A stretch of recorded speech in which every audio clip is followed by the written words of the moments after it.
Pirámides, templos, estatuas gigantes, pero ¿quién pagó todo esto? Bienvenidos a Educación Financiera a través de la historia.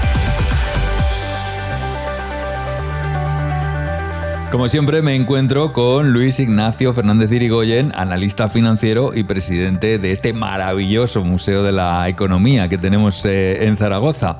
Y no me cansaré de repetirlo, es visitable, puede venir a verlo todo el mundo que esté interesado. ¿Qué tal, Luis? ¿Qué tal, Fran? Encantado de estar otra vez contigo. Y sí, no solamente es visitable, sino que tenemos la medallita de poder decir que somos el único museo de la economía de España, ¿vale? Esto fue algo curioso porque cuando empezamos con el proyecto hace unos años, pues pensábamos que había muchos museos de la economía en España. Entonces empezamos a buscar por internet a ver qué había. Y nos llevamos la sorpresa de que no había nada. Fíjate. Pues bueno, como digo, pues tenemos esa medallita de ser el primer museo de la economía y es totalmente visitable. Hay que ponerse de acuerdo, eso sí, con nosotros para poner día y hora. Pedir cita, por favor. Eso es. Lo pueden hacer por internet perfectamente y bueno, encantados de recibir a la gente aquí.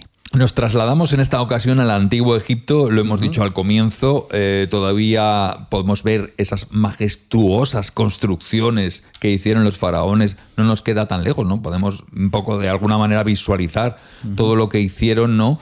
Pirámides, templos, estatuas increíbles. La pregunta que nos surge: ¿quién pagaba todo eso, Luis? A ver. Claro, si tienes una mirada un poco, entre comillas, y entenderme el concepto, ignorante de la situación, claro. Dices, bueno, esto me imagino que el faraón sacaría dinero de sus dineros y financiaba esto y decía, venga, hay que pagar estas piedras, hay que pagar a los trabajadores.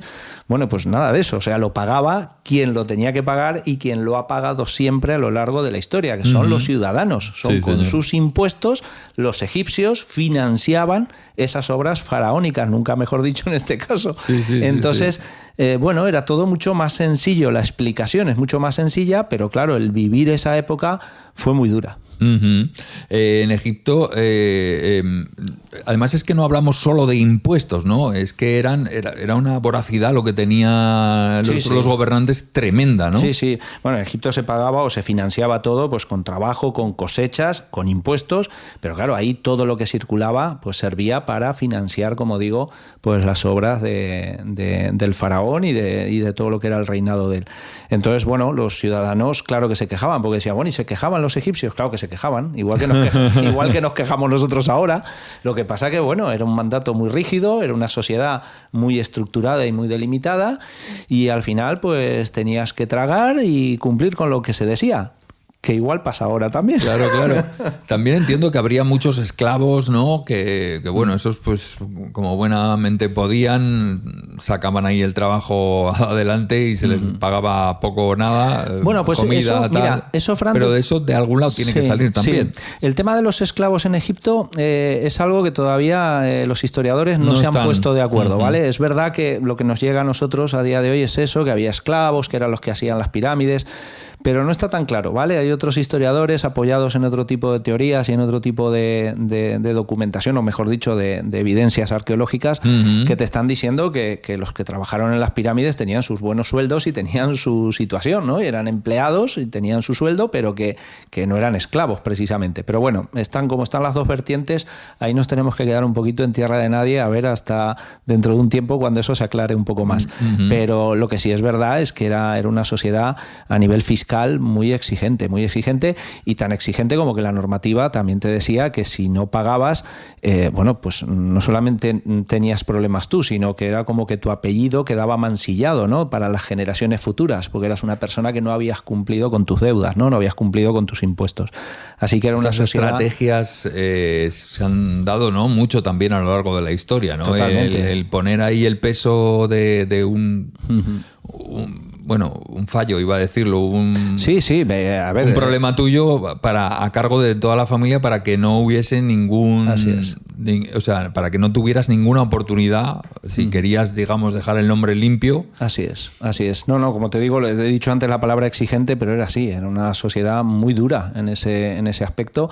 Ahora nosotros nos apoyamos más en leyes que son, no digo que sean más laxas, porque también una ejecución hipotecaria a día de hoy te cuesta la vivienda y te cuesta también la vergüenza de tu familia, pero es verdad que aquello se llevaba mucho más al extremo, ¿no? Entonces podía incluso generaciones posteriores estar endeudadas endeudadas por culpa de ese antecesor tuyo, pues que había tenido ese problema económico. Entonces no era fácil relacionarte en esa época y poder tener una economía doméstica normal, que dice, bueno, tengo derecho a que me pase algo malo y luego poder recuperarme. Ahora podemos decir que se puede hacer. Ya sé que habrá más de uno que nos está viendo que dirá, no, es toda una vergüenza, las leyes ahora son criminales y la gente está atada de pies y manos, pero ostras, si comparamos, a nada que abramos un poquito la mente y comparemos con otras épocas, podemos decir que ahora estamos en una civilización más garantista. Ya. No digo que sea justa, claro, ¿vale? Porque siempre hay algo mejorable, pero sí que es verdad que tenemos unas leyes que son más garantistas y que, bueno, puedes tener un error, pero no pagarlo, no solo tú, sino pagarlo luego 3 generaciones más. Claro. Además, que los faraones eran como eran. Se nos ha trasladado, ¿no? Esas ideas megalómanas que querían construir cosas que ya desde muy pequeñitos, ¿no? Ya vivían con esa con esa semillita plantada de que tenían que construir y que ser más que el anterior y entonces eso, claro, costaba mucho dinero. Así es. Y vamos, ese ego que tenían los faraones, bueno, se trasladaba a decir, bueno, aquí tenemos que tener ingresos y gastos, claro, y el faraón hacía su presupuesto, ¿vale? Que nosotros abogamos porque las familias hagan sus presupuestos todos los años. El faraón lo hacía, pero a rajatabla, decía, esto hay que recaudar esto para poder cumplir con esto y poder hacer estas obras faraónicas. Entonces, bueno, pues ahí era donde realmente veías que el Estado estaba planificado, pero sin embargo tú no te planificabas. Ostras, lo que pasa hoy, ¿no? El Estado... Bueno, es verdad que ahora en España estamos en una anomalía porque llevamos 3 años sin presupuestos. El Estado, el gobierno español no presenta presupuestos oficiales de ingresos y gastos porque no tiene mayorías en el Congreso y es una anomalía. Claro. O sea, lo normal es que el Estado todos los años tenga clara su lista de ingresos y de gastos para poder hacer un presupuesto. ¿No? Se llama prorrogando. Se están prorrogando los últimos 3 años y eso no tiene que ser así. De hecho, somos de los pocos países pues que estamos en esa situación. Claro, porque entiendo que los años hacen que se varíe, ¿no? Las cargas presupuestarias de unas partidas y de otras y hay que equilibrarlas, ¿no? Totalmente, Fran. A ver, construir una pirámide, pues evidentemente llevó muchos años, ¿vale? Pero, por ejemplo, invertir en inteligencia artificial, ahora mismo, en estos 3 últimos años, España tendría que haber tenido presupuestos para haber podido hacer proyectos de mover la inteligencia artificial en España como proyecto de país, ¿vale? Porque los demás países están haciendo para implementarla en toda la parte de gubernamental, eso para que las cosas vayan más fluidas, más rápidas. Eso es, y que llegue a las empresas y que llegue la inteligencia artificial a los ciudadanos gracias a que el Estado pone unos recursos a disposición de las empresas y de las familias para que todos movamos la inteligencia artificial y que eso sea para mejorar nuestra sociedad.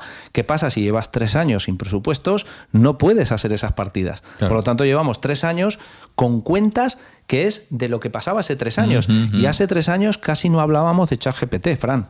No. Entonces, claro, esto va a una velocidad terrible y es una de las cosas que tenemos que aprender. En la época de los faraones, en la época de hace 2000, 3000, 4000 años, las cosas pasaban más despacio. Es verdad, o sea, se utilizaban más años para que sucedieran cosas. Ahora mismo estamos en una sociedad que va a toda marcha, va a una velocidad escandalosa. Increíble todo. Lo estamos viendo ahora que ponemos el ejemplo de la inteligencia artificial. Basta que te metas en redes sociales y casi cada semana está saliendo un programa nuevo de inteligencia artificial que mejora el anterior. Y dices, pero chico, dejadme por lo menos que me aprenda uno. Ya lo mejoraremos. Pero bueno, estamos en ese mundo que es verdad que tenemos que aprender que estamos en un mundo mucho más rápido de lo que pasaron nuestros antepasados. Sin ninguna duda. En cuanto al problema de los impuestos, ¿no? Tú me decías el otro día, el problema no es pagar impuestos, el problema es no saber cuánto te cuestan. Claro, otro error que cometemos a día de hoy. ¿Sabes hacer la declaración de la renta? No. ¿Sabes interpretar tu nómina? Ya no te digo que hagas una declaración de la renta. ¿Sabes interpretar tu nómina? No. ¿Perdona? O sea, es que es tu dinero. Claro. O sea, y tú tienes que ver que hay una cosa que son impuestos, que son servicios sociales que tienes que pagar, la seguridad social, la hacienda, no sé qué, no sé cuántas, y tú tienes que ver que igual tu nómina son 1.000 euros, pero a la empresa le ha costado tu nómina 2.000, porque los otros 1.000 se los lleva el Estado. Sí. Y esto no es cosa de la empresa, esto se lo queda el Estado. Por lo tanto, tú tienes que ser responsable y tienes que saber qué impuestos te están cobrando, para que luego, cuando vayas a votar cada 4 años, puedas decidir con información. Ya. Y además, que tengas claro qué te va a costar vivir en España. Entonces, eso que tendría que ser algo fluido, que tendría que ser algo que supiéramos interpretar una nómina, que supiéramos por qué al final en la declaración de la renta pone que tenemos que pagar 527 euros, pues eso no lo hacemos. Ya. Entonces, en la época de los egipcios, pues los ciudadanos egipcios que no se preguntaban por los impuestos y que simplemente tenían que agachar las orejas y ya está, pues sufrían pues el momento. Nosotros tenemos ahora unas herramientas fantásticas para saber por dónde se van nuestros impuestos. Por lo tanto, vamos a aprovecharlas, vamos a aprender, vamos a poder saber por dónde se va nuestro dinero para poder luego tomar decisiones. Hay veces que la gente busca...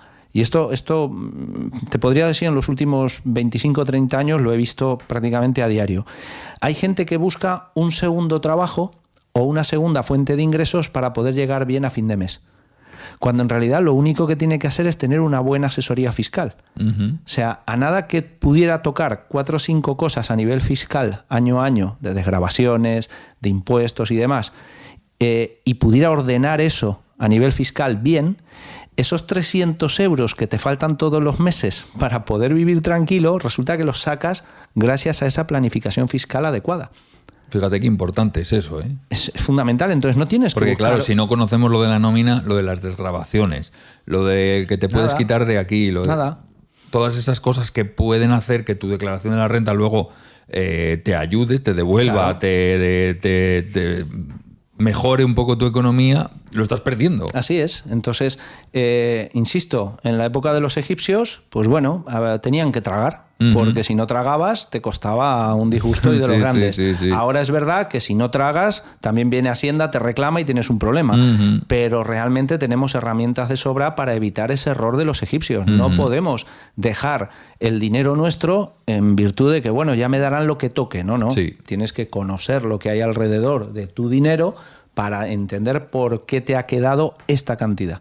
Y luego vamos a mejorarlo para que no tengas que buscar ese segundo trabajo. Sí, sin ninguna duda. Desde luego, ahora, a pesar de todos los adelantos que tenemos de tecnología y demás, lo cierto es que muchos trabajamos mucho y no nos sobra, ¿no? Pero bueno, tú lo estás diciendo aquí. Todos estos tips que vamos a aprender aquí igual hacen que la gente empiece a valorar que con determinadas cosas por aquí y por allá puede empezar a ganar ese dinerito o a no perderlo. Así es. que las dos cosas son importantes para llegar a fin de mes de una mejor manera. Fíjate, al hilo de esto que estás diciendo, hay un tema que estoy seguro que me vas a dejar que tratemos un día, que es el tema de la inflación. Eso es fundamentalísimo. Eso tiene un capítulo Sin entero, ninguna duda. ¿vale? Además tenemos un sextercio de Trajano del 101 después de Cristo original ahí, precioso, que lo enseñaremos el día que toquemos el tema de la inflación, porque el emperador Trajano también tuvo problema con la inflación con esa moneda, ¿vale? Entonces, haces los comparativos y dices, ostras, bueno, pues por ejemplo, que la gente sepa que tu dinero no puede estar parado. Tu dinero tiene que moverse, tu dinero tiene que invertirse porque tienes que sacarle algo de rentabilidad para compensar la inflación. Claro. Yo siempre pongo el mismo ejemplo, digo, ostras, hace 30 años me compré un Ford Fiesta. Fantástico. ¿Cuánto me costó el coche? 6.000 euros, que al cambio era 1.000.000 de pesetas. Sí. Si yo me hubiera guardado los 6.000 euros en el bolsillo hace 30 años y hubiera dicho, no, yo me guardo los 6.000 euros y no hago nada más porque a mí no me van a engañar. Y ahora, a ver qué coche te compras ahora. Claro, sacas los 6.000 euros hoy, después de 30 años, y dices, me voy a comprar un Ford Fiesta. Es que te compras las 4 ruedas. Claro. Te compras un tercio del coche. Sí. Ese es el efecto de la inflación. Tú sigues teniendo, después de 30 años, 6.000 euros en la mano y, sin embargo, te puedes comprar un tercio de lo que te podías comprar hace 30 años. Fíjate que yo creo que este es el primer momento, no te iba a decir de la historia, de los últimos años, ¿vale? En el que yo creo que la gente sí que está dándose cuenta un poco de la subida de la Claro. porque tú vas al mercado. Claro. Y es que con el mismo dinero aquello no abulta nada. Sí. Es una locura. Sí. Cómo ha subido todo. Escucha, el típico de decir, antes con 50 euros llenaba el carro y ahora con 50 euros me llevo una bolsa. O sea, es así. Entonces, bueno, ese es el efecto de la inflación. Entonces, claro, los egipcios también tenían inflación, ¿vale? Y también tenían ese problema. Pero es que encima tenían añadido, como decimos, esa sociedad tan exigente a nivel fiscal, pues que, bueno, al final pagabas por todo, tenías que darle al Estado todo y bueno, y una de las conclusiones o de las recomendaciones que podríamos dar para el presente es eso, es decir, si en aquellos tiempos, con los años que han pasado, ya el Estado planificaba todo tanto, ¿cómo es posible que nosotros en nuestra casa, en nuestra economía doméstica, no hagamos lo mismo? O sea, es que es fundamental. O sea, tener una planificación de ingresos, de gastos, de que mes a mes no me voy a salir de esto, de que voy a dejar un dinerito para el ocio también. O sea, no puede ser que esté todo planificado, te pongas a ahorrar mes a mes y luego no puedas tomarte una cerveza con los amigos. Claro. O sea, tiene que haber cabida para todo. Algunos tendrán más soltura económica y lo podrán hacer mucho más holgados. Claro. Otro, pues igual se tiene que ir solamente un día al mes a tomarse una cerveza con los amigos porque no hay para más. Bueno, pero tiene que haber espacio para todo. Pero si no hay planificación, el Estado se te come. Iremos hablando poco a poco de todos esos datos, ¿no? que estamos soltando aquí. Poco a poco lo iremos tratando cada una de las cosas para que las familias vayan mejorando, ¿no? Me vas a tener que controlar tú, porque ya ves que a mí me encanta contar un montón de cosas, pero me vas a tener que controlar. Vamos a trasladar todo esto de lo que hemos hablado a nuestra época. ¿Qué lecciones de la historia podemos aplicar a nuestros días ya? Esos tips que se pueda llevar la gente. Pues bueno, uno lo acabo de decir. O sea, el Estado planifica. Por lo tanto, tú tienes que ser consciente que también tienes que planificarte. No puede ser que los demás hagan su trabajo y que tú en tu casa no lo hagas, porque al final serás un cachondeo, ¿vale? Luego, si no controlas lo que tienes, es que no controlas tu vida. Claro. Libertad financiera, lo hemos hablado ya, pero libertad financiera si estás organizado y planificado. Claro. Si tu vida es un caos a nivel económico y no controlas absolutamente nada y te da igual todo, pues no pidas luego tener libertad financiera porque es imposible. Y luego, por encima de todo también, que tengamos claro que lo que se gasta en un país, alguien lo paga. Todo lo que se hacía en Egipto en aquellos años, pirámides, templos, monumentos, estatuas maravillosas, eso lo pagaba alguien y ese alguien eran los ciudadanos. Y hoy pasa exactamente lo mismo. Las carreteras, la sanidad, la educación, todo eso se tiene que pagar. Todo lo que tienes alrededor sale de tus impuestos. Por lo tanto, que menos que conocer cuáles son esos impuestos. A mí cuando me dicen, no, es que a mí me da igual lo que ha dicho hoy el presidente del gobierno. No te da igual. No te da igual. Es que en función de eso pagas más o menos. Pero es que no hay más. No, Putin ha tirado una bomba en Ucrania. Bueno, está lejos. No está lejos, porque por culpa de esa bomba en Ucrania, ahora resulta que el gas no lo vamos a poder coger en Rusia, lo vamos a tener que coger en África, en Latinoamérica, y eso cuesta 3 veces más traerlo. Claro. Y por lo tanto, cuando venga la factura del gas dentro de 2 meses, 3 meses o 4 meses a tu casa, verás que en lugar de 50 euros estás pagando 85. Y dirás, ¿cómo es posible? Es que solo tenemos que entender que es que ahora estamos en una civilización globalizada. Lo que pasa a 10.000 kilómetros nos afecta a nosotros también. Nos afecta a todos. Entonces, cuando tú coges conciencia... pequeño efecto mariposa. Efectivamente, cuando tú coges conciencia de eso, no te digo yo que ya tienes la vida resuelta y que tus problemas se han acabado. Seguimos teniendo en la puerta de nuestra casa los mismos problemas. Pero sí que es verdad que lo puedes entender y gracias a entenderlo te vas a poder planificar mejor. Fíjate, y todo esto pues nos lo enseñan los egipcios de hace 4.000 años, ahí es nada, Sí, nada. Consejos que son importantísimos para nuestra economía familiar, la del día a día, para que todo mejore. Muchísimas gracias, Luis, es todo un placer aprender todas estas cosas contigo.